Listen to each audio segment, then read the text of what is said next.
You were never taught how the world really works. Not in school. Not by your parents. Not by the endless motivational videos telling you to just be yourself. But deep down, you've always known there's a hidden game, a silent system that decides who gets respect, who gets ignored, who leads, and who follows. It's not about money alone. It's not about muscles or charm. It's about status, a kind of invisible power that bends reality in your favor. Every man feels it when he walks into a room. The quiet calculation of others. The unspoken hierarchy. The subtle cues that tell you who's in control and who's desperate for approval. You've probably felt both sides, the moments when you were the center of gravity, and the moments when you disappeared in the crowd. The difference isn't luck. It's strategy. This book is about that strategy, a field manual for the social battlefield. It's called Code Alpha, because at its core, it's not about dominance for its own sake. It's about alignment, mastering yourself so completely that the world naturally orients around you. From the way you speak to the way you move, from negotiation tables to romantic dynamics, you'll learn how to operate with presence, calm power, and razor-sharp awareness. Here's the truth no one says out loud. The modern world has become noisy, emotional, and confused. People chase attention instead of respect. They perform confidence instead of embodying it. They mistake aggression for strength and politeness for weakness. But when you understand the social code, when you move with clarity and intent, everything changes. Conversations bend your way. People listen. Opportunities open. You stop being reactive and start becoming magnetic. Over the next chapters, you'll learn how to decode this hidden system piece by piece. You'll discover what status really is, and why most men fake it without realizing. How your body language broadcasts power or weakness before you speak. Why your voice and silence can influence more than long speeches. The secret rules of negotiation used by confident men in every high-stakes situation. How to build your circle of influence and attract allies instead of energy drainers. How to handle relationships and boundaries like a grounded leader. And finally, how to create a 90-day social blueprint that turns these insights into real transformation. But before you dive in, one thing needs to be clear. This is not a book about manipulation. It's not about pretending to be alpha. It's about becoming a man whose calm, deliberate presence cannot be ignored. By the end, you won't just understand the social world, you'll move through it like it was designed for you. Let's begin with the foundation of it all, status. Chapter 1. Everyone talks about it, but few understand it. Status isn't money, fame, or the number of followers on your profile. It's perceived social value, the way others feel when they're around you. It's a psychological currency that determines who gets trust, attention, and opportunities. You can't fake real status. You can mimic its outer signs, the confident tone, the designer clothes, the big gestures, but if your internal state doesn't match, people sense the gap immediately. That's why so many alpha personas crumble under pressure. Real status isn't displayed. It's felt. At its core, status is about emotional control. A high-status man doesn't chase validation. He doesn't react impulsively. His calmness in chaos signals that he's grounded, that he's someone others can rely on. This is what triggers the instinctive respect people give to natural leaders. Watch any social setting closely, a business meeting, a group of friends, even a date. The person who's most relaxed, least reactive, and most present tends to lead. Not because he demands it, but because everyone feels safer orbiting his composure. Status, therefore, isn't what you show. It's what you withhold. You don't rush to prove yourself. You don't over-explain. You let silence work. You speak only when it adds value. The less you chase approval, the more others give it freely. Most men fail here because they seek to look powerful before they become powerful. They buy signals of confidence, watches, cars, online bravado, but they never build the foundation, self-respect, discipline, and emotional stillness. So, what builds real status? 3 pillars. 1. Self-respect. You keep your word to yourself. You don't overpromise and underdeliver. Every time you act in alignment with your principles, your inner voice strengthens. The stronger that voice, the less you need external validation. 2. Presence. You occupy space with awareness. You observe before speaking. You notice details, tone, micro-expressions, group energy. Presence is your superpower. It lets you read the invisible map others miss. 3. Detachment. You know what you want, but you're not desperate for it. You're willing to walk away from anything that costs your peace. Detachment makes you unpredictable, and unpredictability, when rooted in calm, creates quiet dominance. There's a paradox here. The man who doesn't chase status often gets it. The man obsessed with appearing important rarely does. In social dynamics, everyone's scanning for emotional cues. Who's leading? Who's following? Who's anxious? Who's comfortable? The strongest signal you can send is, I'm fine either way. That's power. And once you understand that, the next step is learning how to express it physically, through the silent language that speaks louder than words. That's where we go next. Chapter 2. Before you speak a word, people already know who you are. Not consciously, they feel it. A subtle instinct tells them whether you're confident, uncertain, dominant, submissive, or pretending. Your body speaks a language older than words, and it's brutally honest. You can't fake this language for long.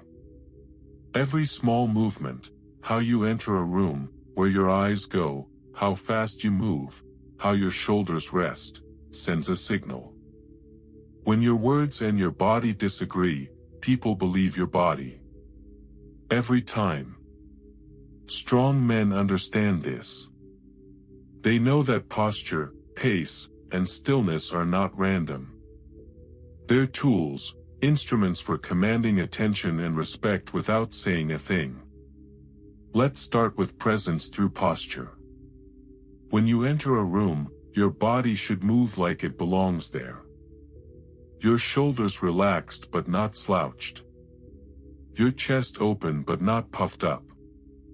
Your steps unhurried. The key word is ease. Power that feels natural, not performed. People confuse tension with confidence, flexing their arms, tightening their jaw, over-controlling every gesture. But tension signals anxiety. Ease signals control. The man who feels comfortable in his skin makes everyone else feel it too. Watch someone truly powerful walk. They don't rush. Their body says, I'm already where I need to be. Next, eye contact, the most primal channel of dominance and connection. Most men either avoid it or overuse it. Both are mistakes. Avoiding eye contact shows insecurity. Overstaring looks like aggression or neediness. True confidence lives in the middle, a calm, steady gaze that rests naturally on others without clinging. Think of it as anchoring energy. You're not staring at people, you're looking through them, grounded in your own state. When you speak, hold eye contact long enough to connect, then break it slowly, as if by choice. That tiny pause communicates control. Then there's stillness, the quiet weapon of high status. Low-status men move too much. They fidget, nod excessively, adjust their clothes, or laugh nervously. All of it screams, "I'm uncomfortable." Stillness is magnetic because it signals certainty. You don't chase reactions. You don't fill silence. You let moments breathe. Next time you're in conversation, try this: say your point, then stop talking. Hold the silence. Let the other person feel the weight of your words. 9 times out of 10, they'll fill the silence for you, revealing more than they meant to. That's influence through stillness. Now let's talk about territorial awareness, the subtle dance of space. High-status people don't shrink themselves. They don't hover at the edges of rooms or stand too close out of insecurity. They calibrate space deliberately. When you sit, take your time. Adjust your position once, not repeatedly. Lean back slightly, give yourself room to breathe. When standing, keep your feet shoulder-width apart, grounded, balanced. Small details, but they communicate ownership of space. In a group, position yourself where you can see everyone, but don't fight for the spotlight. You don't insert yourself into attention, you attract it by being composed while others scramble for it. One more thing, micro-expressions. Your face is a broadcast tower. A flash of tension, a forced smile, a darting glance, all betray emotional leakage. That's why composure starts inside. You can't fake stillness on your face if your mind is chaotic. Before entering a room, ground yourself. 1 slow breath in. 1 out. Loosen your jaw. Drop your shoulders. Reset your inner rhythm. That 5-second ritual rewires your physical state. You're no longer trying to look confident, you are confident, because your body remembers the pattern. Here's the hidden truth. People don't respond to what you say. They respond to what your nervous system transmits. If you're anxious, they feel it. If you're centered, they feel that too. Your goal isn't to pose like a strong man, it's to live in a strong man's physiology. The more you embody calm, the less you need to perform it. You'll notice something strange when this clicks. You start speaking less, moving less. But when you do speak or move, people listen. Because your body has learned to say something words never could. I'm not here to prove anything. I'm here to decide what matters. Now that you've built the physical foundation of presence, it's time to learn how to project it with your voice and silence, the twin tools that can turn every interaction into a performance of power. Chapter 3. Your voice is more than sound. It's a transmission of power, a reflection of your emotional state, confidence, and self-respect. Before people understand what you're saying, they already decide who you are by how you sound. A strong voice doesn't need to shout. In fact, the quieter it is, the more others lean in. The tone of an alpha man isn't loud, it's controlled. It carries weight not because of volume, but because of certainty. When you master your voice, and even more importantly, your silence, you gain a form of influence that words alone can never give you. Let's start with the foundation, the voice of calm power. Most men speak too quickly, too high, or too much. Fast speech signals anxiety. It tells others you're afraid of losing their attention. A high tone often reveals tension or insecurity. And speaking excessively floods the air with noise, drowning your authority in words. A powerful man, however, speaks like he owns time. He pauses. He measures his words. He lets silence hang without panic. Every sentence sounds like a decision, not a reaction. Think about it. When a leader speaks, people wait. They expect something worth hearing. That expectation is created by rhythm, the tempo of authority. It's not about performing confidence, it's about not needing approval. Try this experiment. Record yourself speaking on a topic you care about. Then slow it down by 10%. Suddenly, your words feel heavier. You sound grounded, not rushed. That's what presence sounds like, a voice aligned with thought. The secret lies in breathing.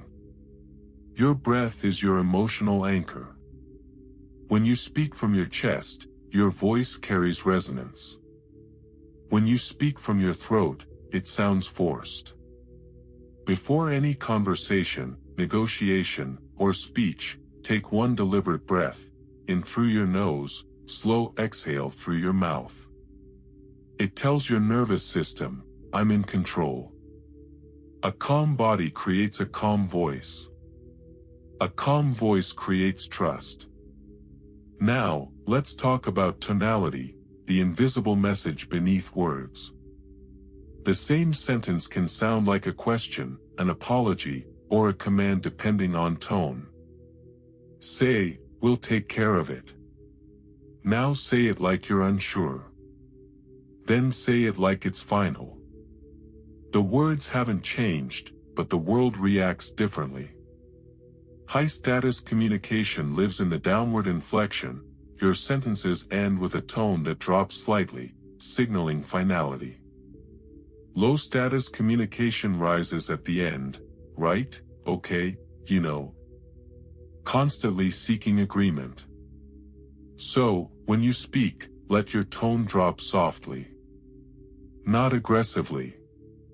Calmly. Your message, I've decided. You can relax now. But even more powerful than your voice, is your silence. Silence is the space where true influence lives. It's uncomfortable for the weak and magnetic for the strong. When you master silence, you control the rhythm of interaction.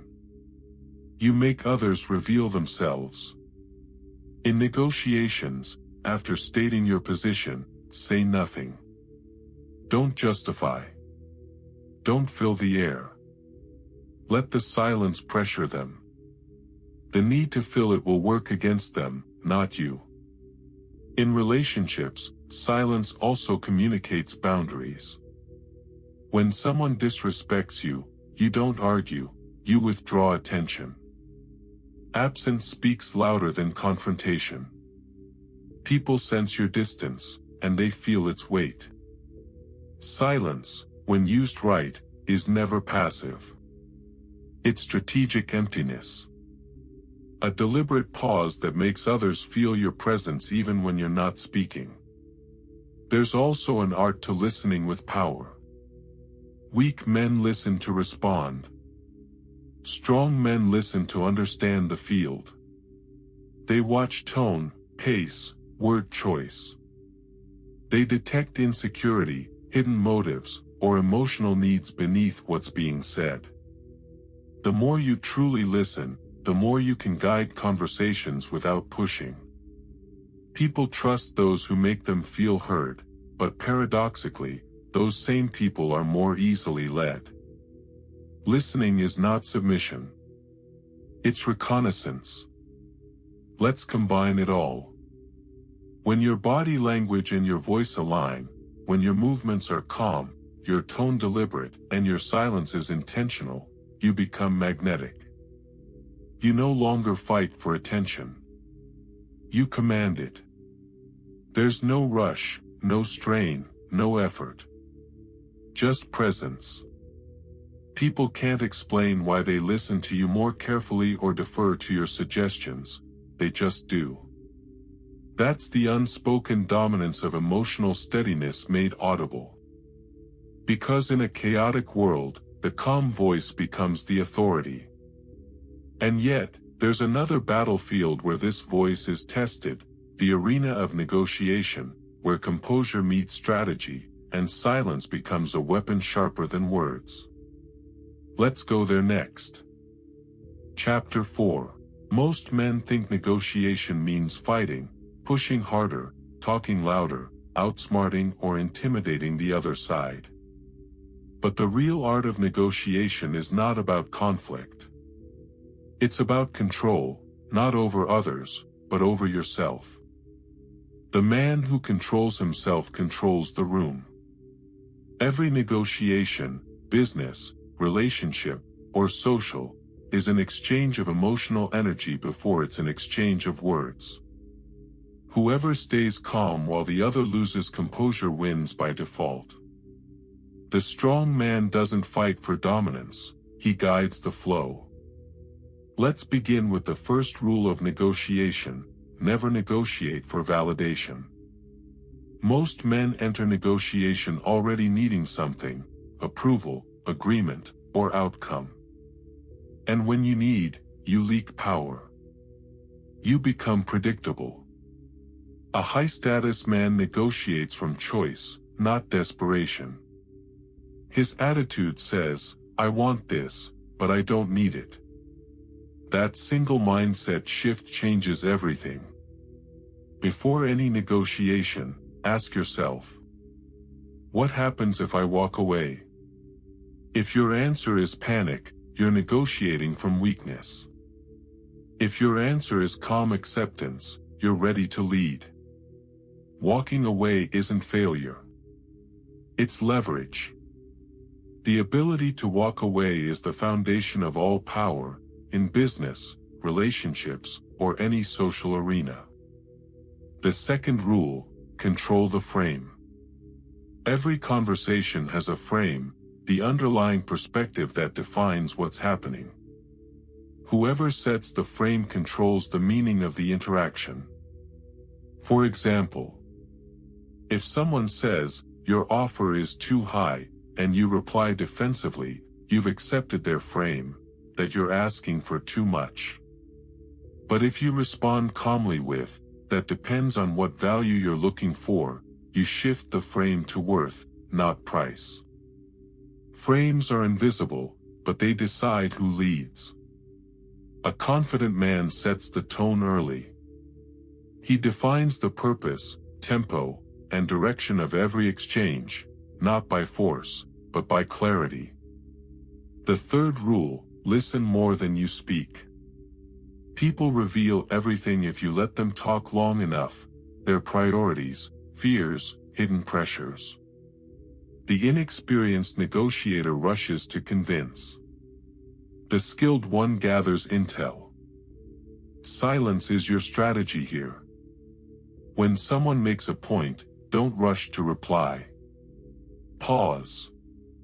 Nod slightly. Let the silence invite them to explain more. Most people fear silence so much they'll fill it with concessions. You, meanwhile, remain composed, reading tone, posture, and emotion like a chess player scanning the board. The fourth rule: remove emotion, not empathy. Many confuse emotional detachment with coldness. It's not. True detachment means your decisions aren't hijacked by ego or anxiety. You still feel empathy, you understand the other person's needs, but you don't let those feelings dictate your strategy. Emotion clouds judgment. Empathy clarifies it. When you sense someone's pressure points, their deadlines, insecurities, or desires, you can guide the conversation toward a mutual win without being manipulated. In any negotiation, whoever stays rational longer wins. The fifth rule: anchor first, adjust later. Anchoring means setting the first clear position, the first number, condition, or expectation, that becomes the reference point for the rest of the conversation.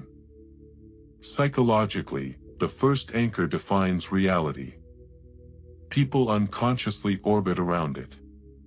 So, state your position calmly and confidently. Then stop talking. Don't over-justify. Don't dilute your stance. Most men destroy their own anchor by nervously adding, "Of course, it's negotiable," or, "if that's too much." Never weaken your first move.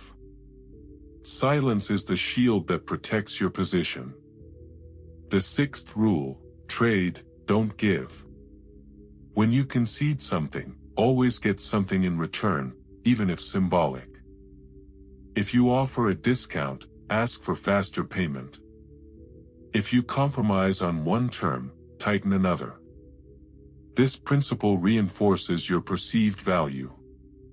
Every exchange should feel like balance, not loss. Weak negotiators give away too much to keep peace. But every unnecessary concession erodes respect. Generosity earns gratitude only when it's anchored in strength. The seventh rule: never show frustration. Even if the deal is slipping, your tone and body language must remain unshaken. People test boundaries. They push, delay, or provoke to see your reaction.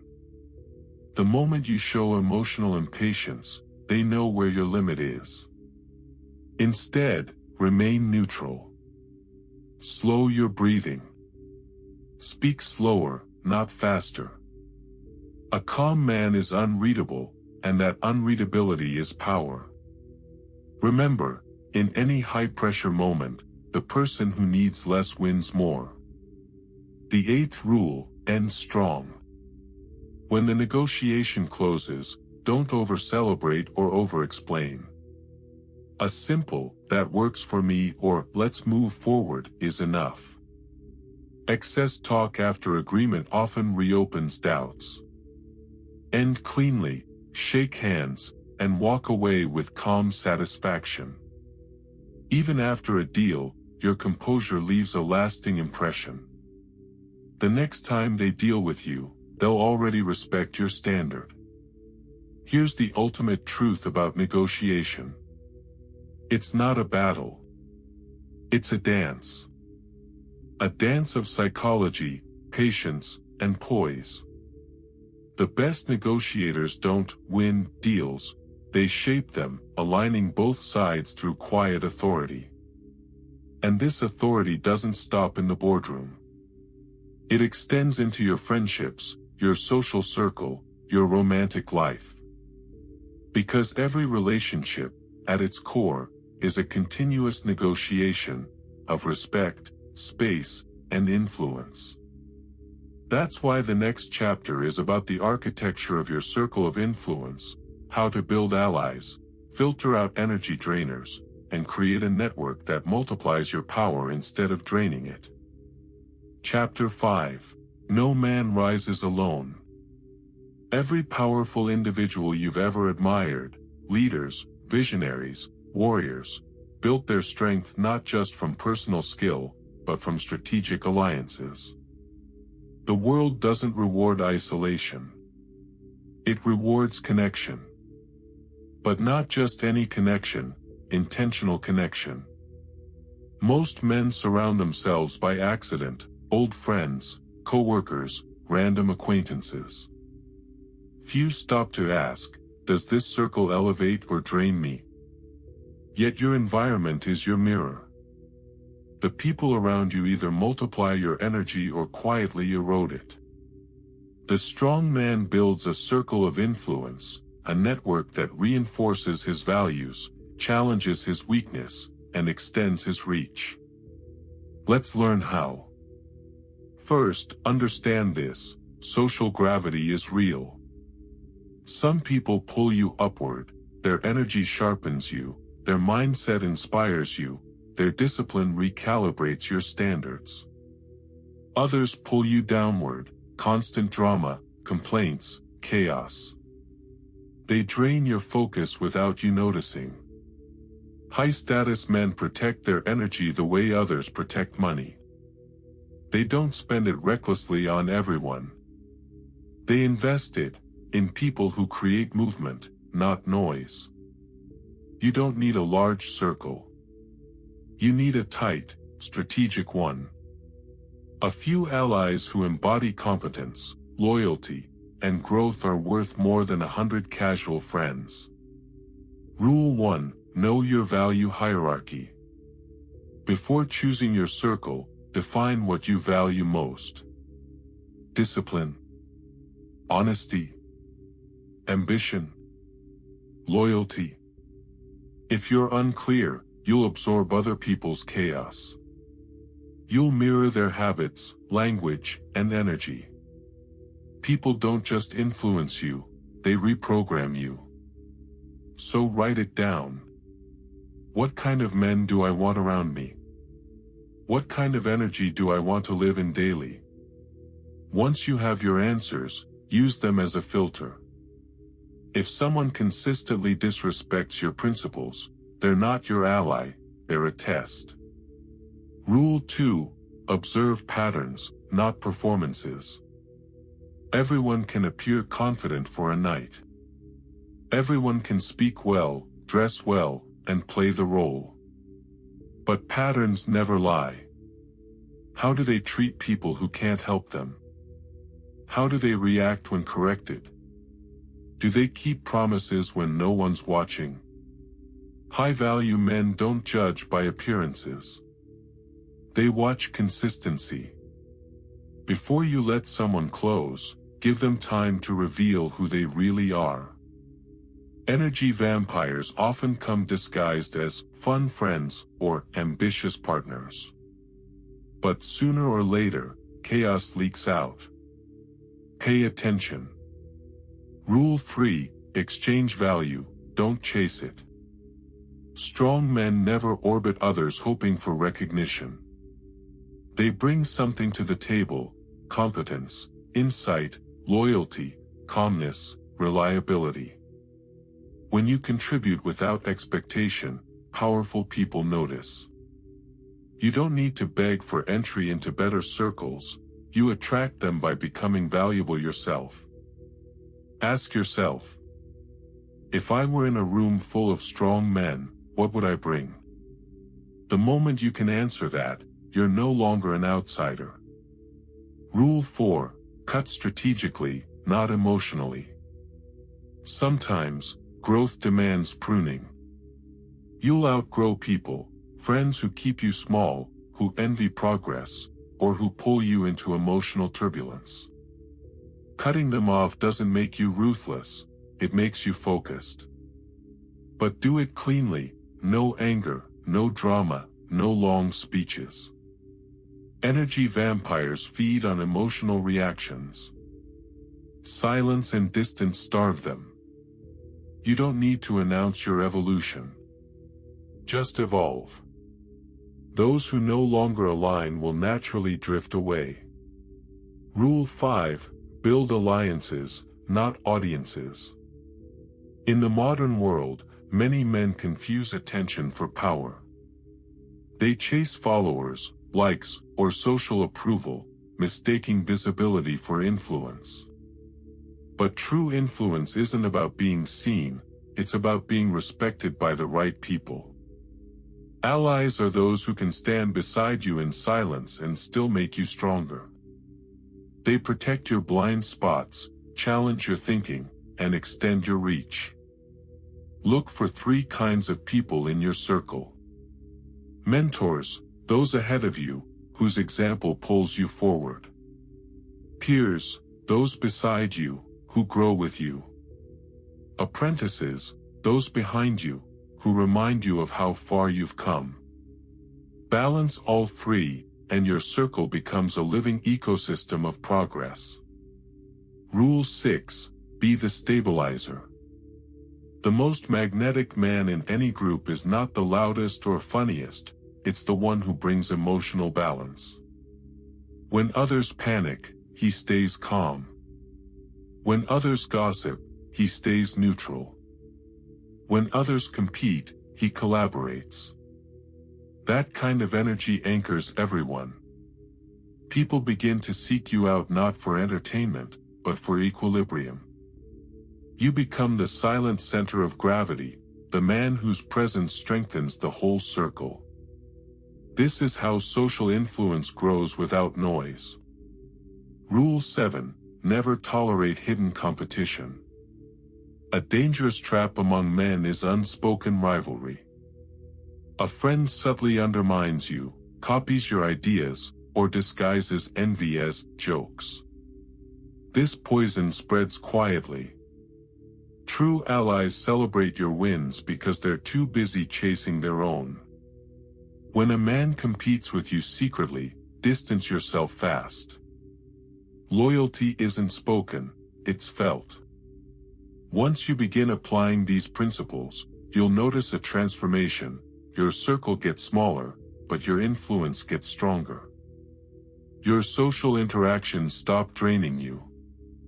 You wake up lighter, sharper, more focused. And the world starts responding differently, because people sense when you're surrounded by order, not chaos. This is the stage where your social power begins to stabilize, where presence, negotiation, and connection align into effortless authority. But there's one field where even strong men stumble: relationships. Romantic or personal, they test your discipline, your boundaries, and your emotional self-control like nothing else. That's what we'll tackle next. Chapter 6.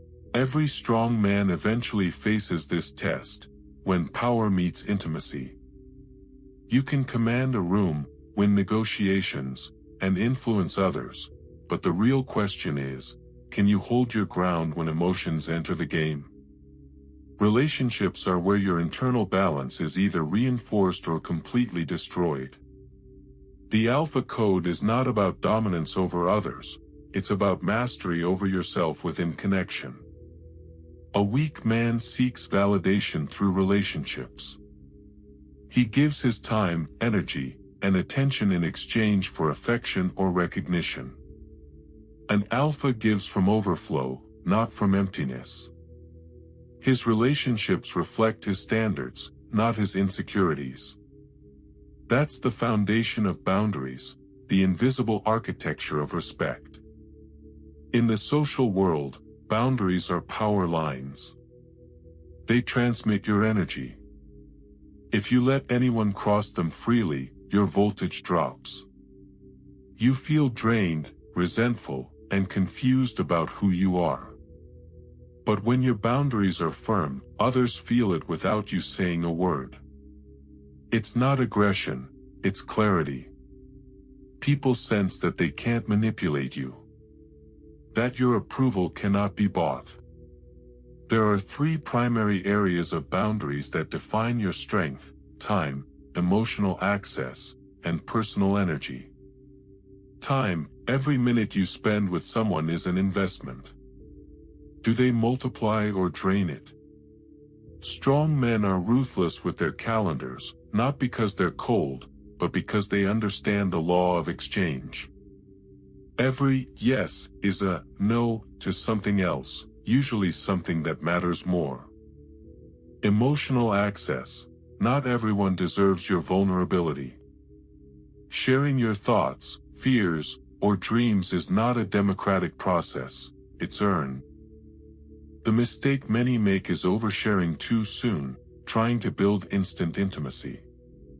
But intimacy without trust is a trap. The alpha knows how to listen more than he reveals, observing who can handle pieces of his truth. Energy: this one is invisible but crucial. Energy vampires exist. They thrive on chaos, gossip, and emotional drama. They feed on your attention. They'll test your patience, provoke guilt, and keep you in reactive mode. The cure is not confrontation, but withdrawal. You don't need to explain why you're stepping back. Detachment is a language of power. Strong relationships require boundaries that are not walls but gates. You decide who enters, when, and under what conditions. That's how loyalty and respect grow. When people know your principles are unshakable, they stop testing you and start valuing you. But here's the paradox. Many men think having boundaries means being rigid or emotionally unavailable. That's false. Boundaries actually allow you to be more open, because you know where the edges are. You can engage fully without losing yourself. You can give without being consumed. You can love without becoming dependent. A man without boundaries becomes a servant to the moods of others. A man with too many walls becomes an island. The alpha stands between those extremes, open yet grounded, flexible yet firm. In romantic relationships, this difference is massive. The weak man chases. The strong man attracts. The weak man tries to prove his worth. The strong man already lives by his worth. He doesn't fear rejection, because he knows rejection simply filters out what's not aligned. That mindset shifts everything, from how you text, to how you speak, to who you allow into your life. The alpha code in relationships means you stop being reactive. You choose who you engage with consciously. You observe first, decide later. You notice patterns, not words. Does this person respect your time? Do they speak truth or manipulate with emotion? Do they help you grow, or keep you small? Every connection either elevates or extracts. There is no neutral exchange. Here's a simple test. After spending time with someone, do you feel lighter or heavier? Energized or drained? Clear or confused? Your nervous system tells you what your intellect might ignore. Learn to trust that signal. It's your built-in radar for alignment. A boundary isn't something you announce, it's something you embody. People read your limits from your tone, posture, and actions. If someone crosses a line and you stay silent, they learn that line doesn't exist. Silence in those moments is self-betrayal. You don't need to argue, just act. End the call. Change the subject. Leave the room. Withdraw your attention. Your calm withdrawal will teach them more than any speech. Strong relationships are built on mutual respect, not dependence. You don't need to dominate, control, or manipulate anyone. You only need to control access to you. When your energy becomes scarce, it becomes valuable. At the deepest level, boundaries are about self-respect. You're saying to yourself, my peace is not negotiable.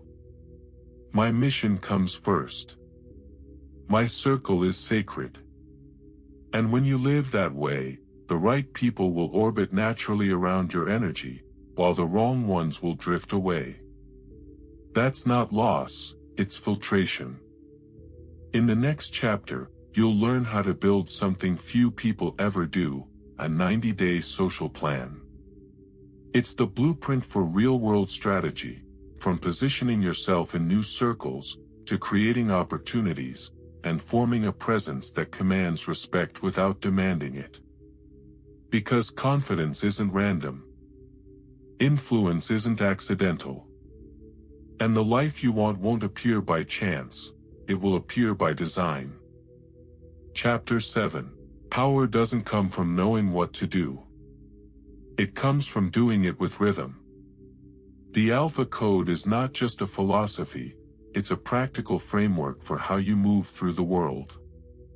And this final chapter is where everything converges into strategy. In the next 90 days, you'll shape your environment, your connections, and your reputation. You'll stop reacting to social dynamics and start designing them. This is your social blueprint, your transformation from being just another man in the crowd to becoming a reference point others instinctively look to. Let's build your 90-day plan. Phase 1, Awareness, days 1 to 30. Before you dominate any social environment, you must understand it. The first month is about observation and calibration, quietly analyzing the codes around you. Start by asking yourself, who currently has influence in my circles? What behaviors, tone, or energy make them respected? What are the unspoken rules of this environment, status signals, conversational norms, social rituals? You can't rewrite a social script you don't understand. So spend this phase decoding. Notice who speaks with authority, who everyone listens to, and how hierarchy forms. Pay attention to nonverbal power, posture, pacing, timing of speech. During these 30 days, don't chase validation or attention. Instead, collect data. Observe how people react to confidence, humor, disagreement. Keep notes after each interaction. This isn't paranoia, it's training. Simultaneously, refine your own baseline. Your body language, still, open, measured. Your voice, slower, grounded, deliberate. Your eye contact, stable, never searching for approval. The key rule of Phase 1, act less. Watch more. Because awareness creates leverage. Phase 2, alignment, days 31 to 60. Once you've read the map, it's time to reposition yourself on it. This phase is about aligning your external image with your internal identity. The strongest men don't adapt to fit others, they adjust their environment to fit them. Start auditing your circle. Who drains your focus? Who adds clarity or energy? Who subtly undermines you through jokes, criticism, or doubt? Make quiet eliminations. Distance yourself without announcement. You owe no explanation for protecting your energy.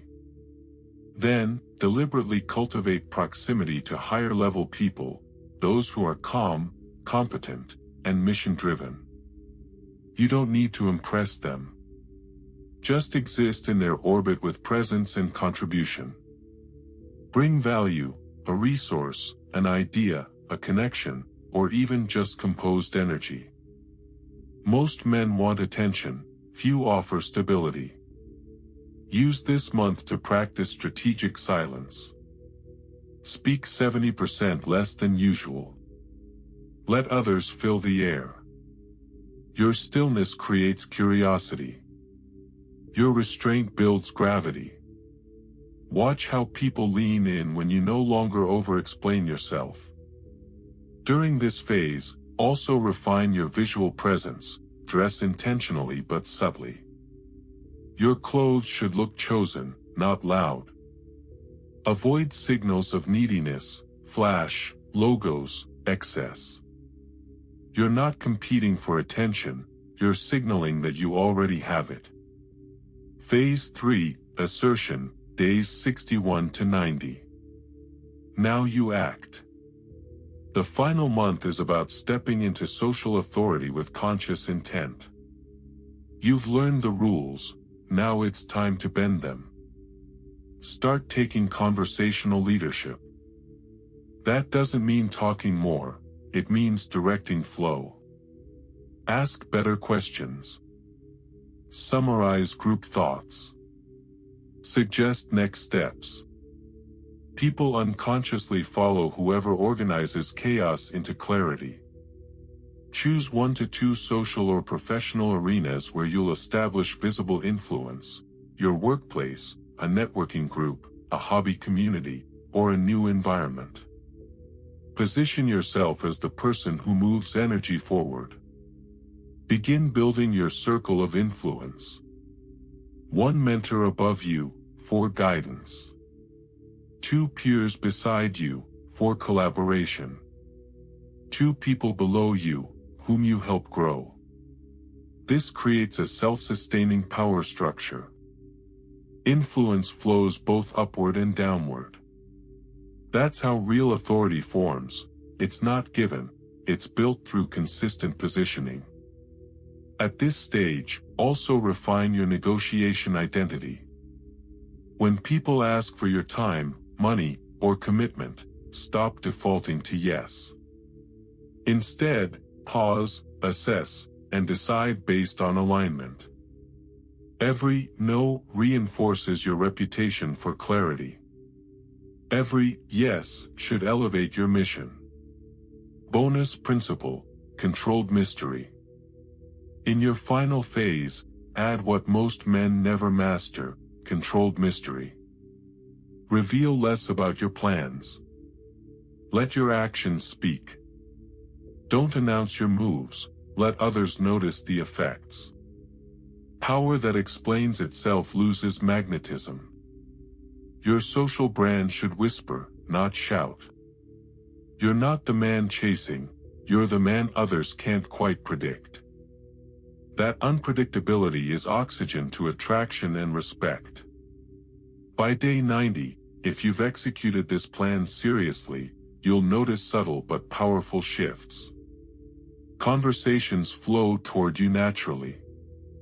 People pause before interrupting you. Invitations increase. Respect becomes effortless. That's not luck, it's calibration. You've aligned your internal code, self-respect, composure, direction, with your external reality, social strategy, boundaries, voice. And when that alignment happens, something remarkable occurs.